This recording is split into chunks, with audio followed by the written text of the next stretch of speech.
이 세상은 큰 영적인 전쟁터라 할 수가 있어요. 우리 인간은 영에 이끌려 삽니다.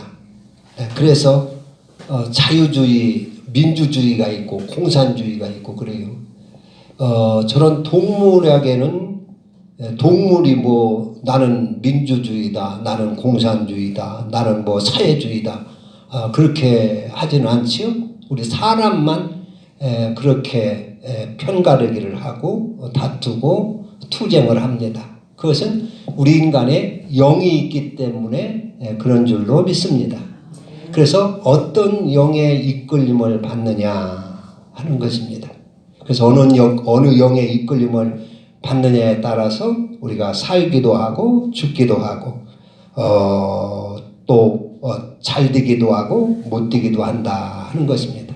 그래서 우리 예수 믿는 사람들은 성령의 이끌림을 받아야 한다 하는 것입니다. 성령의. 우리 인생에 이런 불행과 고난 이런 것들은 다 불순종에서부터 출발을 했어요. 에덴 동산에서 보면 재앙과 멸망, 불행과 저주 이런 것이 그 하나님의 계명에 대한 불순종에서부터 출발을 했다, 시작됐다 하는 것입니다. 그래서 에덴 동산에서 아담과 하와가 하나님의 그 선악과를 따먹지 말라 하는 그러한 계명을 어김으로 인해서 에덴 동산에서 쫓겨나 이마에 땀을 흘리며 고생을 하기 시작을 했어요. 가시와 엉겅퀴와 싸우기 시작을 했습니다. 왜 그 한 번 실수한 것 가지고 용서하고 그냥 에덴 동산에 좀 살게 두지 쫓아내고 그랬느냐. 그것은 죄인이 잘 될 수가 없다 하는 것입니다. 죄인이 하나님의 계명을 어긴 그런 죄인이 잘 먹고 잘 살 수는 없다 하는 얘기입니다. 에덴 동산에서 여전히 죄를 짓고도 여전히 거기서 호화호식을 누리고 부귀영화를 누리고 평강을 누리면 되겠느냐 하는 것입니다. 그래서 하나님이 내주셔서 거기서 죄인이 잘 된다면 안 되는 것이죠. 그래서 하나님이 내쫓고 생명과일을 화영검으로 막으시고 그렇게 하셨습니다. 그래서 이러한 우리의 불행과 이러한 모든 저주는 하나님의 계명을 저버리는 데부터 출발을 했습니다. 그러니까 마귀가 하는 일은 어떻게 해서라도 하나님의 계명을 어기고 무시하고 자기의 임의대로 살도록 하라는 것입니다. 오늘날도 자유주의 이런 사람들은 하나님이 우리에게 가장 불필요하고 우리를 불행하게 하는 분이 하나님이다라고 생각을 해요. 하나님 때문에 마음대로 못 산다는 것이죠. 하나님이 안 계시면 내가 마음대로 동성애도 하고 뭐 마음대로 지혜도 짓고 내 마음대로 사는데 하나님이 공연히 하나님이 있다고 해가지고 우리를 감시하고 하니까 우리 자유가 속박된다. 하나님은 없어야 된다. 그렇게들 주장을 합니다. 이게 마귀가 하는 짓입니다.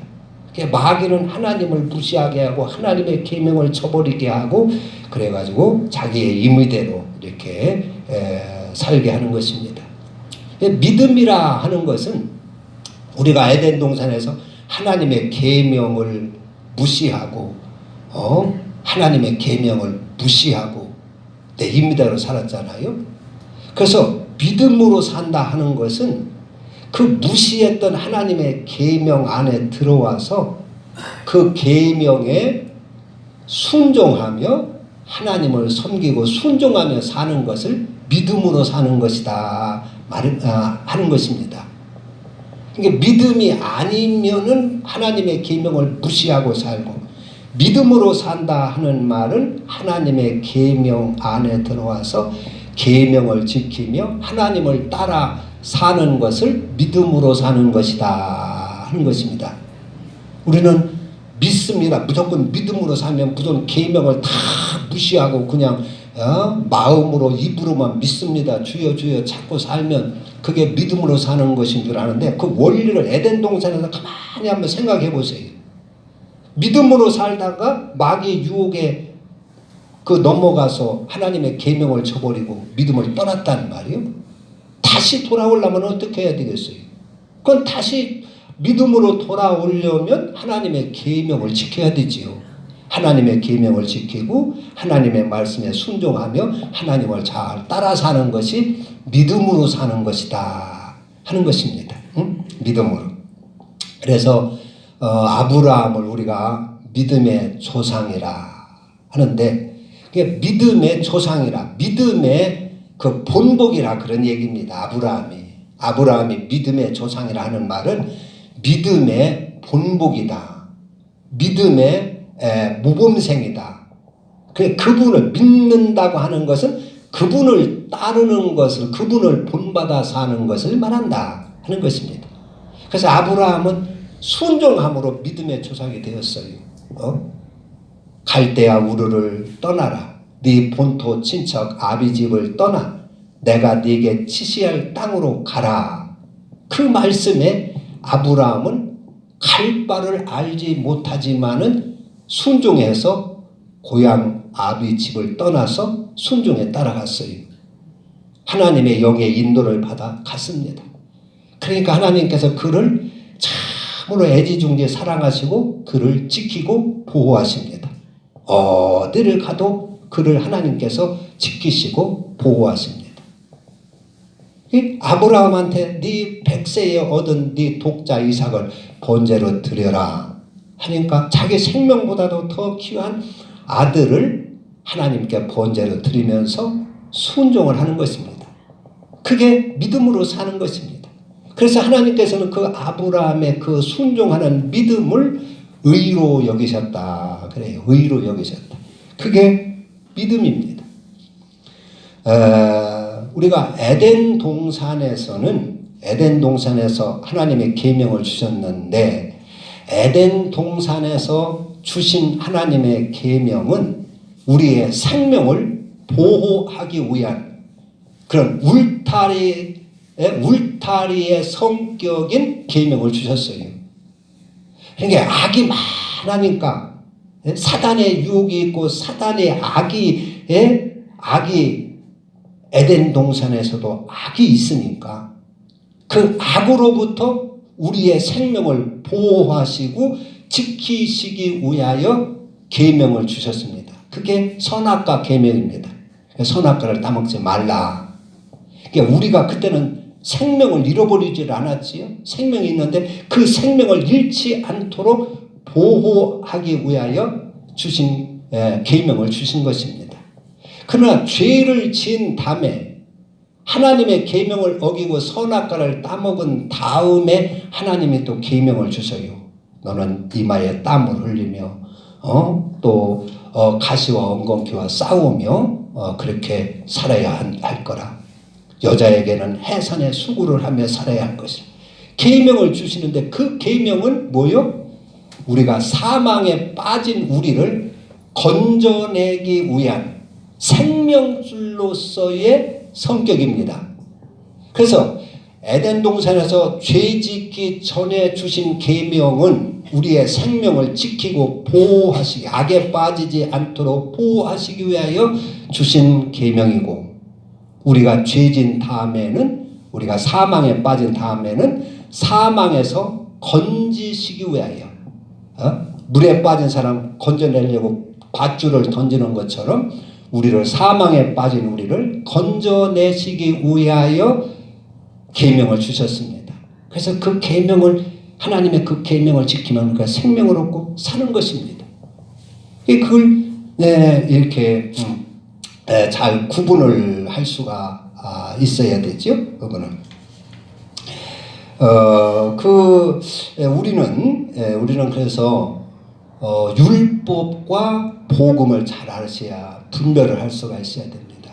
요한복음에 보면 율법은 모세로부터 왔다. 모세로부터 하나님이 주신 것이요, 은혜와 진리는 예수 그리스도로부터 왔다 그랬어요. 그러니까 복음, 율법은 암만 지켜도 구원받는 것이 아니다 하는 것입니다. 율법은 우리의 육신이 이제 율법을 언제 줬냐면 광야에서 출애굽을 해가지고 광야 생활할 때 하나님이 시내 산에서 율법을 모세를 통해 주셨단 말이요. 그것은 왜 그러냐면 광야에서 할 일이 없어요. 뭐 농사 짓는 것도 아니고 뭐 장사하는 것도 아니고 나와서 매일 먹고 그냥 노는 것입니다. 그리고 하나님께 이제 제사나 드리고 노는 것인데 할 일이 없으니까 이것들이 서로 뭐 별짓을 다 하는 거예요. 서로 싸우기도 하고 도적질도 하고 뭐 죽이고 살리고.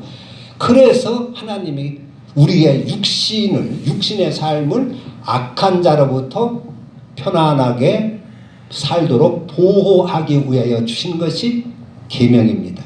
율법입니다. 십계명입니다. 살인하니까 살인하지 말라. 도적질하지 말라. 음행하지 말라. 거짓말하지 말라. 그렇게 율법을 주셨어요. 그러니까 그 율법은 우리 영혼이 사는 것이 아닙니다.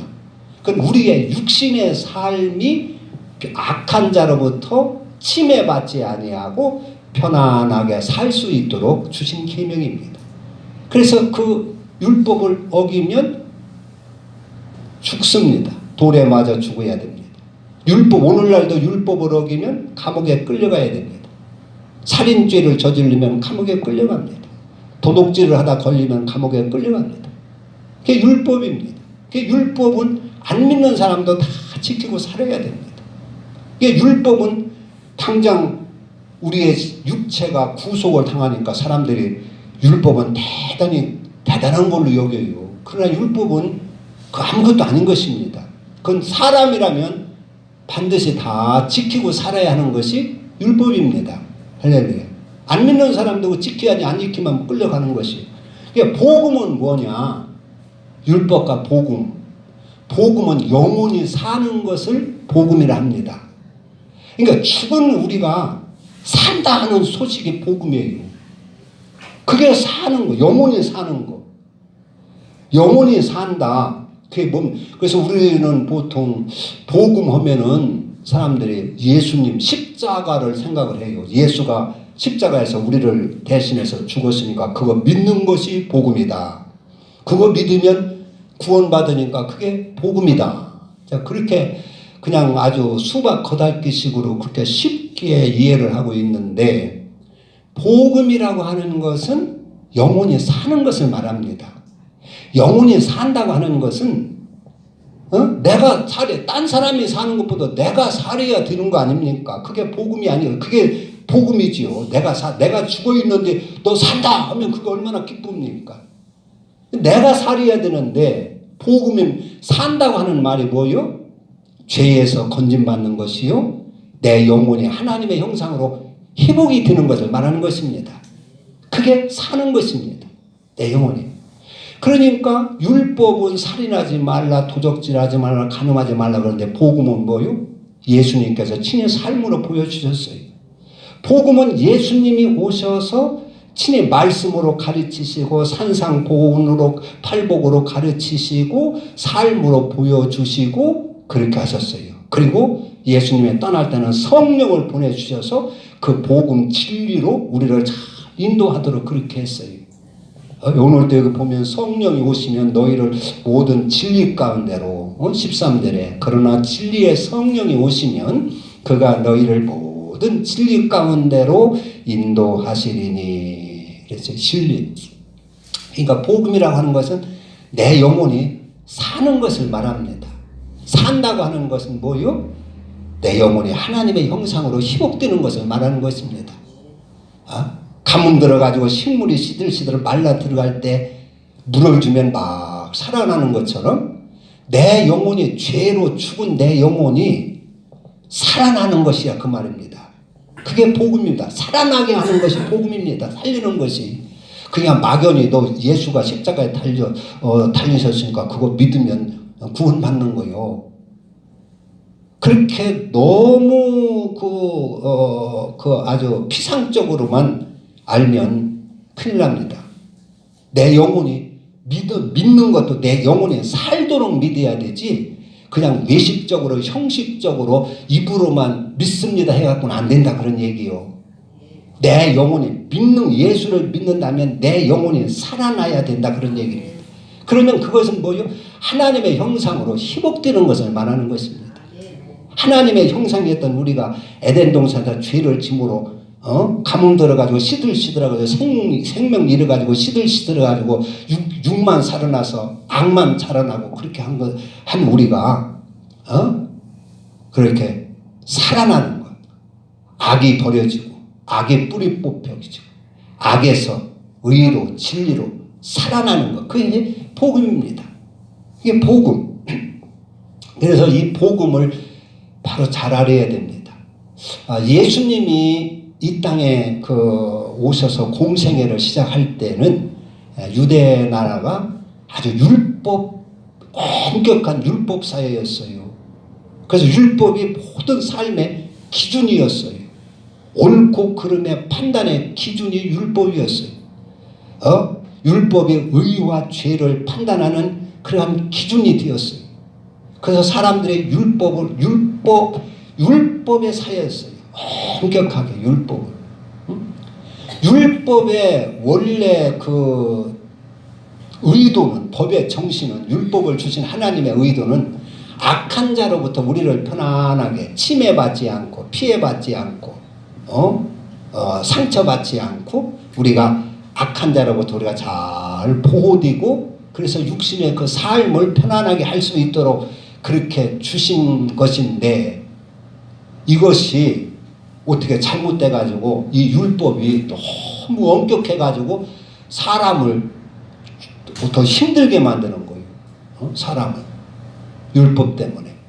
율법은 사람을 편안하게 하고 사람을 위하여 주신 법인데, 율법으로 인하여 사람을 막 정죄하고 돌에 맞아 죽고 사람을 정죄하고 죽이고, 율법의 그 정신에서 완전히 어긋났어요. 그때 예수님께서 오셔서 회개하라, 천국이 가까웠느니라, 너희를 율법의 그 잘못된 정신에서 돌아서야 된다 하는 얘기입니다. 율법은. 그래서 회개하라 그랬어요. 회개하라. 그러니까 예수님이 율법을 막 숭상하고 율법을 따르고 이렇게 하는 사람들한테는 예수님이 율법을 다 허물어뜨리는 사람처럼 보이는 거예요. 안식일날 그들은 율법을 지킨다고 철저하게 일도 않고 멀리 여행도 안 가고 침도 짓지 않고 그렇게 그냥 안식일날 그냥 가만히 앉아서 그렇게 하는데, 예수님은 안식일날 뭐 병도 고치고 병자도 고치고 침대도 들고 막 가라고 쌓고 이러니까 그러니까 율법을 철저하게 지키는 사람들한테는 예수님은 율법을 파괴하는 자다, 그렇게 보여지는 겁니다. 그래서 예수님을 미워하고 예수님을 죽이려고 하는 거예요. 그러나 반면에 또 예수님을 따르는 사람들은 율법을 또 무시하는 거예요. 야, 이거 예수님은 율법 무시하고 사는구나, 율법을 안 지켜도 되는구나, 율법은 별거 아니구나, 율법을 무시하고 살아요. 무시하는 경향이 생기는 거예요. 그러니까 예수님께서 그런 자들에게 뭐라고 하세요? 내가 율법을 폐하러 온 게 아니라 율법을 나는 완성하러 왔다. 율법을 절대 경시하면 안 된다. 이 세상에 없어지는 아니더라도, 율법은 이 세상에 없어지는 아니더라도 1.1획도 없어지지 아니하느니라. 내가 율법을 폐지시키러 온 것이 아니고 무시하러 온 것이 아니라 율법을 완성하러 왔느니라. 그래서 그런 거. 그러면서 그걸 잘 이해를 못하는 거지요. 이해하기가 어려운 거예요. 그러나 너희들이 그러니까 이해를 못하니까 지금은 너희들이 알지 못하지만 성령이 오시면 다 잘 알게 될 것이다. 성령이 오시면, 진리의 성령이 오시면 내가 말한 이 모든 것을 지금은 깨닫지 못하지만 다 깨닫게 될 것이고, 성령이 오시면 세상을 심판하시고 세상의 의와 죄와 심판에 대하여 세상을 심판하시리라. 성령이 오시면 의가 어떤 게 의고 어떤 게 불의고 어떤 게 죄고 어떤 게 의롭게 사는 것이고, 성령이 오시면 심판이 어떤 것이고, 그걸 다 세상을 너희들한테 그걸 잘 알려주고 깨닫게 할 것이라. 지금은 의가 어떤 것인가를 헷갈리게 된다는 말이에요. 대제사장들, 이런 사람들, 종교의 지도자들, 율법자들이 예수는 율법을 파괴하는 자요, 이건 불의한 것이다 하니까 자꾸 헷갈리는 거예요. 그렇잖아요. 이 작은 시골교회 목사가 이렇게 얘기를 이렇게 하는데, 도시의 큰 여의도 순복음교회 목사님 같은 분은 또 저렇게 얘기를 한단 말이에요. 그러면은 우리 교회 성도들도 헷갈릴 거예요. 야, 그 큰 교회 목사님 하니까 그게 옳을게요. 이렇게 갈팡질팡한다는 말이에요.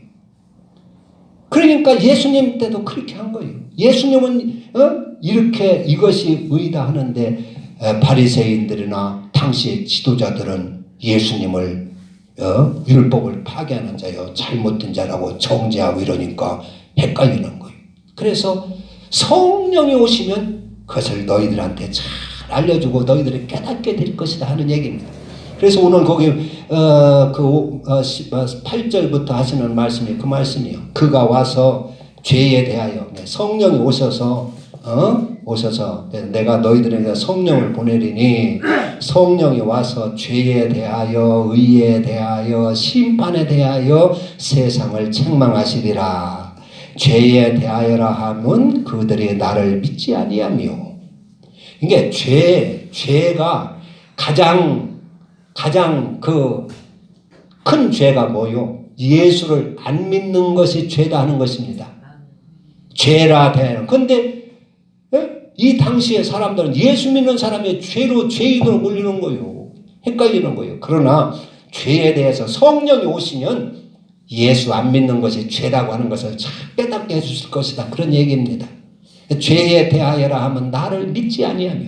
예수, 하나님한테 지음받은 사람이 하나님의 독생자, 하나님의 형상으로 우리를 구세주로 보내주신 그분을 믿지 않고 그분을 무시하고 산다는 것보다 더 큰 죄가 어디가 있겠느냐 하는 것입니다. 그러니까 예수 안 믿는 것이 가장 큰 죄예요. 용서받을 수 없는 죄예요. 이건 하나님 우리를 이 땅에 창조를 하시고 우리를 먹이시고 생명을 주시고 우리를 한평생 햇빛도 주고 공기도 주고 이런 분을 무시하고 이런 분을 섬기지 않고 믿지 않는 거, 이건 용서받을 수 없는 죄라 그런 얘기입니다. 죄에 대하여 하면 그들이 나를 믿지 않아요. 성령께서 이것을 알게 해주신다 하는 것이요. 성령이 없으면 예수 믿는 거, 그게 무슨 예수 믿고 안 믿고 하는 것이 무슨 죄가 되겠어요. 세상 사람들한테는 예수와 믿고 안 믿고가 그게 무슨 문제거리가 되겠어요. 예수 안 믿고 사는 것이 당연하지요. 그러나 성령이 오시면은 우리의 심령씨가 오셔서 우리를 비춰주실 때 예수 안 믿는 것처럼 큰 죄가 없고 용서받지 못할 죄가 없다는 것입니다. 의에 대하여라 하면 내가 아버지께로 가니 너희가 다시 나를 보지 못하리. 그러니까 의에, 예수님을 사람들은 다 불의하게 죄로 몰아서 십자가에 죽였지만은 성령이 오시면 오로지 의인은 그분 한 분뿐이 없다고 하는 것을 알게 될 거라 그런 얘기입니다. 성령이 오시고 또 심판에 대하여라 하면 세상 임금이 심판을 받았습니다. 그러니까 세상 임금이 예수님을 오히려 자기들이 심판받아야 할 자기들이 심판해서 예수님을 죄인으로 심판을 해버렸어요. 그러나 성령이 오시면 성령께서 바르게 심판하실 것이라 그런 얘기입니다. 그래서 성령이 오시면 우리가 마귀를 심판을 하고 마귀의 그 역사를 심판해서 멸하고 그런 능력이 있게 하시겠다 그런 얘기입니다. 심판할 수 있는 권세, 마귀를 심판할 수 있는 능력, 이런 능력을 주시겠다는 얘기입니다. 그래서 성령이 오셔서 우리 믿는 사람들에게는 마귀를 심판하지요. 마귀를 멸하지요. 더러운 귀신을 굴복시키지요. 그래서 심판에 대하라면 세상 임금의 심판을 받았습니다. 그래서 이와 같이 성령이 오시면 이걸 다 옳고 그름요, 어떤 것이 죄고 어떤 것이 죄가 아니고 어떤 것이 의로운 것이고 어떤 것이 불의한 것이고 어떤 것이 저주받는 일이고 어떤 것이 복된 일이고 하는 것을 성령이 오시면 잘 깨닫게 해주시고 분별할 수 있게 해주시겠다는 얘기입니다.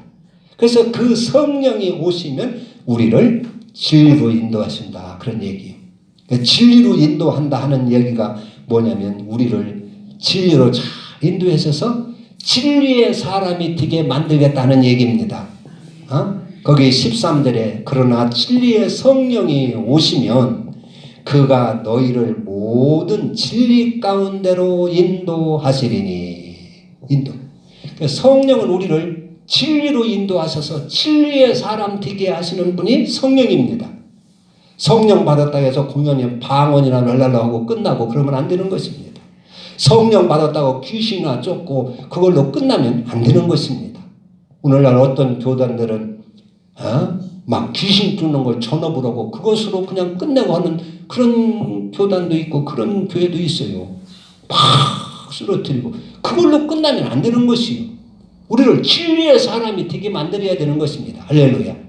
그러니까 진리의 성령이 오시면 너희를 진리 가운데로 인도한다 하는 말은 우리를 진리가 뭡니까? 진리가 예수 그리스도입니다. 진리를 우리는 잘 알아야 진리의 사람이 될 수가 있어요. 요한복음 14장 6절에 예수님께서 그러셨어요. 내가 곧 길이요 진리요 생명이다.